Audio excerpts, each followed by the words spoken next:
Moment आ गया है, ये कैचअप करेगा, फिर फुस हो जा रहा था, है ना, बार बार 1 2 3 बार स्क्रीन पे ऐसा हुआ मॉर्निंग में, फिर एक सेकंड हाँ, ऐसा लगा कि अब चल पड़ा, लेकिन एकदम से वैसे ही सबसाइड हो गया वो पूरी रैली। क्या होना है आज?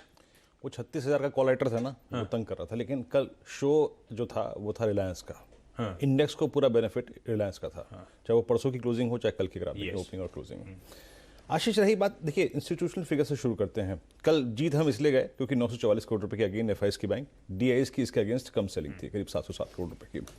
अच्छा, आज डेरिवेटिव्स के आंकड़े बहुत आकलन करने लायक है नहीं, क्योंकि बहुत थिन फिगर्स हैं और ऑप्शंस अनवाइंड हुए तो आप उनको एनालाइज नहीं कर सकते। कुल मिला के चीज़ ये है आशीष, इस वीकली कॉन्ट्रैक्ट में कि 15,000 पे, 15,100 पे, 15,200 पे पुट राइटर, मैं फिर सुनिएगा, 15,200 पे भी पुट राइटर है। 200 पे पुट राइटर यानी बाजार इस रेंज से ट्रैजेक्टरी से बाहर निकलने की कोशिश कर सकता है।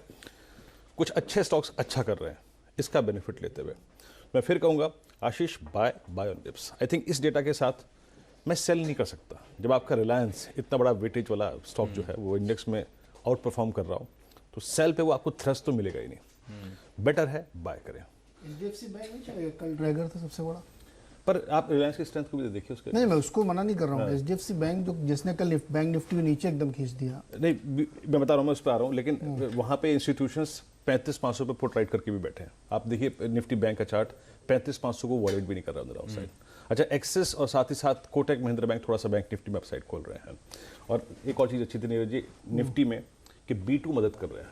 B2 अनचार्टेड टेरिटरी में आ गए हैं, ऑल टाइम हाई पर आ गए हैं और उनके ऑप्शन स्टेट्स काफ़ी स्ट्रॉन्ग हैं। तो निफ्टी के लिए जो फायरवर्क्स कर सकते हैं ना, वो बहुत सारे स्टॉक हैं। तो मेरी अप्रोच रहेगी बाय ऑन डिप्स। और आशीष, ऊपर की तरफ 15,213, इसके निकलने के बाद आपको 60-70 पॉइंट का स्विंग और मिलेगा as per this weekly contract. एक विकल्प आपके पास और है, अगर बहुत लाइट होकर बैठना चाहते हैं तो 15,300 की वीकली की कॉल। रही बात, एक मदद आपका रिलायंस कर सकता है, एक मदद आपका B2 कर सकते हैं। बैंक निफ्टी क्या करेगा? देखिए आशीष, अगेन वो बात तो मैं आज फिर कहूंगा जो कल कह रहा था कि रेस्ट बहुत कर चुके हैं आप, बहुत ज़्यादा रेस्ट कर चुके हैं आप। और इसमें सबसे क्रिटिकल पार्ट है 35,390 और 35,570। इस बेस के ऊपर आप जब तक हैं तब तक बाय ऑन डिप्स करिए और इसी रेंज में एसएल लगाइए। ये वॉलेट हुआ तो 350 पॉइंट का डाउन साइड और खुला है, लेकिन अगर ये मेंटेन रहा तो वी विल अप्रोच 36,000 और 36,080 निकालने के बाद आपको 300 से 250 पॉइंट का और स्विंग मिल सकता है। लेकिन अगेन मूव स्विंग वो निफ्टी में ज़्यादा अच्छा लगेगा। तो अगर निफ्टी मजबूत रहनी है तो इवेंचुअली बैंक निफ्टी कैचअप करेगा। हाँ, वो एक्स्ट्रा ट्रस्ट जो है वो बैंक निफ्टी कभी ना कभी जनरेट करेगा। तो मैं लॉन्ग साइड जाऊं क्या, बेट करूं क्या? हाँ, आप ले सकते हैं, लेकिन बस इसका ख्याल रखिएगा वो 35,390, 35,400 ये एक ऑप्शन बेस है और ऑप्शन बेस से ही आपको काम चलाना पड़ेगा। क्योंकि आप एवरेजेस से बहुत दूर ट्रेड कर रहे हैं आशीष। अच्छा, ये H2B2 आपका कॉइन के ओवर टर्म है। हाँ, ये अब तो H3 हो गया है, बदला नहीं क्या? H3 क्या? HDFC लाइफ भी तो है ना निफ्टी में। H3B2 होना चाहिए ना, बदलना चाहिए। चलिए अब समय के साथ बदलना चाहिए। H3 कर देते हैं, लेकिन वो स्विंग देने में तो यही दोनों काफी। हाँ नहीं, वो ठीक है, वेटेज के लिए आज वेटेज ठीक बात है। अच्छा ठीक है, आज की स्ट्रैटेजी बाय ऑन डिप्स की स्ट्रैटेजी कंटिन्यू होती हुई लेवल्स आप लोग की स्क्रीन पर आएंगे, नोट डाउन कर लीजिए। लेकिन आज के ट्रेडिंग बेट्स स्क्रीन पे क्विकली। केआर चौकसी सिक्योरिटीज कह रहे हैं आईसीआईसीआई प्रू खरीदारी करने के मौके 500 के टारगेट्स। आईडीबीआई कैपिटल कह रहे हैं अंबुजा सीमेंट्स खरीद के चलें 288 के टारगेट्स के लिए। और ट्रेड बुल सिक्योरिटीज का कहना है सन फार्मा कल गजब का, पिछले कुछ दिनों से बहुत तेजी है, कल भी 2.5% ज्यादा उछाल था। 643 640 के जोन्स में जहां खड़ा है वहां से 2-3 रुपए नीचे भी मिलता है, मिलेगा नहीं शायद। खरीदारी करने के मौके होंगे 665 तक के टारगेट्स के लिए, यहां पे अप्रोच करना है। तीनों के तीनों कॉल बाय के आप लोगों की स्क्रीन पर आते हुए। ऐसे में आप क्विकली हर्षदा के पास समझ लिया जाए आज के इंपॉर्टेंट स्टॉक्स इन न्यूज। और सबसे पहले तो पूरा देश जानना चाहता है आईटीसी ने कुछ किया हर्षदा? थोड़ा सा किया, लेकिन आईटीसी की कमेंट्री थोड़ी सी बेहतर है आशीष। नंबर्स पर पहले आते हैं। प्रॉफिटेबिलिटी पर दबाव देखने को मिला है, 11.5% तक का दबाव था, करीब 3,662 करोड़ के आसपास का आंकड़ा। रेवेन्यू फ्लैट रहा है 11,787 करोड़, एबिटा 7% नीचे और मार्जिन 36.3%, इसमें भी ट्रिमिंग इफेक्ट देखने को मिला है। अच्छा लग रहा है कि वॉल्यूम डिप है 5 to 6% का, क्योंकि मार्केट 7 to 8% के डिप का अनुमान लगा रहा था, तो वॉल्यूम्स इतने नहीं गिरे हैं जितना अनुमान था। एक ये चीज है। एफएमसीजी रेवेन्यू थोड़ा सा सबड्यूड है, 7.5% के आसपास, लेकिन इबिटा बेसिस पर स्ट्रॉन्ग ग्रोथ है। सीक्वेंशियली देखिए पिकअप देखने को मिला है, वो एक चीज है। टबैको बिजनेस को लेकर जो अपडेट आया है कमेंट्री में वो यही है कि देखिए मेट्रो और मिनी मेट्रोज में टबैको सेल्स में पिकअप नजर आया है, तो वो एक पॉजिटिव। दूसरी तरफ होटल बिजनेस में भी सीक्वेंशली परफॉर्मेंस थोड़ी सी बेहतर होती हुई दिखाई दे रही है, तो वो भी एक पॉजिटिव है। और ऑफ कोर्स एफएमसीजी साइड पर इनका बिजनेस थोड़ा सा ग्रो हुआ है। बिंगो मैड एंगल्स में बहुत तगड़ी ग्रोथ देखने को मिली है। सेवलॉन ने करीब 1000 करोड़ की सेल्स की है अब तक, तो ये बहुत स्ट्रॉन्ग इंडिविजुअल ब्रांड के नंबर्स हैं और उम्मीद से टैड बेटर ये परफॉर्मेंस दर्ज जरूर हुआ है, तो इस पर आपकी नजरें होनी चाहिए। दूसरी तरफ एसीसी के भी नंबर्स आए। एसीसी में ये एक लार्जली मिस कहा जा रहा है। आपको प्रॉफिटेबिलिटी में ईयर ऑन ईयर करीब 72% तक की ग्रोथ जरूर दिखाई देगी। 472 करोड़ के आसपास का आंकड़ा देखने को मिला है। रेवेन्यू 2% ऊपर है। इबिटा में ग्रोथ है 30% तक की।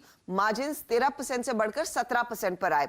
लेकिन सेल्स वॉल्यूम देखिए, सेल्स वॉल्यूम में हल्का सा डिप है, -1% का। उम्मीद थी कि करीब 2% सेल्स वॉल्यूम में ग्रोथ देखने को मिलेगी, उल्टा डी ग्रो हुआ है ये सेल्स वॉल्यूम।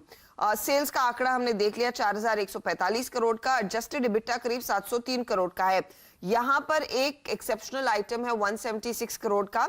इन्होंने जो इम्पेयरमेंट ऑफ एसेट्स किया था मधुकराई यूनिट का, तो वो भी आपने जहन में रखना है। अच्छा, पावर ग्रिड के भी नंबर्स आए। मुनाफे में 26% तक की बढ़त। बाजार लार्जली यही एक्सपेक्ट कर रहा था, तो 3367 करोड़ का मुनाफा देखने को मिला है। रेवेन्यू 8% से बढ़ा है, 10,142 करोड़ पर आया।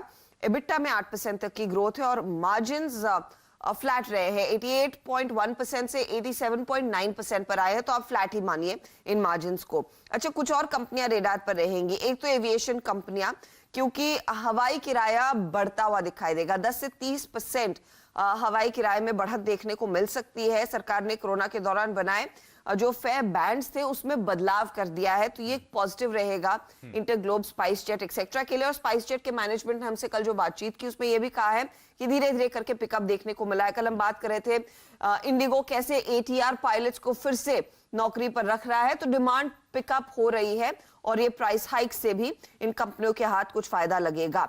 सन फार्मा, आपको याद होगा सन फार्मा के स्टॉक में कल दोपहर से एक बहुत तगड़ा मूव देखने को मिला था और ये रैली कर रहा था स्टॉक। दरअसल अपडेट ये आ गया है कि वो आदित्य मेडी सेल्स वाला जो मामला था ना, वो सेटलमेंट कर लिया है इन्होंने सेबी के साथ। 7 अधिकारियों ने केस सेटल कर लिया है। कुल 2.92 करोड़ में, लगभग 3 करोड़ में ये केस सेटल हुआ है। विसल ब्लोअर ने यहाँ पर आपत्ति जताई थी कि कुछ फंड की हेराफेरी हुई है, लेकिन फाइनली सन फार्मा ने सेटल कर लिया। तो स्टॉक में मेरे ख्याल में एंटिसिपेशन था, इसमें रिकवरी कल के कल ही आ गई। आज ऑफ कोर्स इंपॉर्टेंट दिन, दिग्गज कंपनियों में ग्रासिम के नंबर्स, लेकिन Apollo hospital, Siemens, Motherson Sumi, Voltas, list लंबी है। मेरे को कल सुमित बता रहे थे शायद 950 कंपनियों के नंबर्स आएंगे, तो बस स्क्रीन और टिकर पर ही नजरें टिकी रहेंगी। ओएनजीसी, ग्रासिम, 2 निफ्टी की और 10 वायदा की, बाकी कैश मार्केट तो अपनी जगह। ये बढ़े हुए प्राइसेस जो एविएशन के आज से इफेक्टिव हो गए क्या? I think so. Veeru ticket कराया क्या? हमने करा लिया, बच गए। तो 10 से 30% का फायदा हो रहा है, जाते जाते पार्टी दे जाइएगा। अच्छा, आज के 12:30 का शो का नाम डिसाइड कर लिया है। पता क्या है? क्या है? LSD। नहीं, इंटरेस्टिंग होगा। क्या होगा इसमें बताऊंगा आपको 12:30 बजे, लेकिन क्विकली छोटा सा ब्रेक के उस पर आज की कमोडिटी और करेंसी मार्केट्स की टॉप स्ट्रैटेजीज।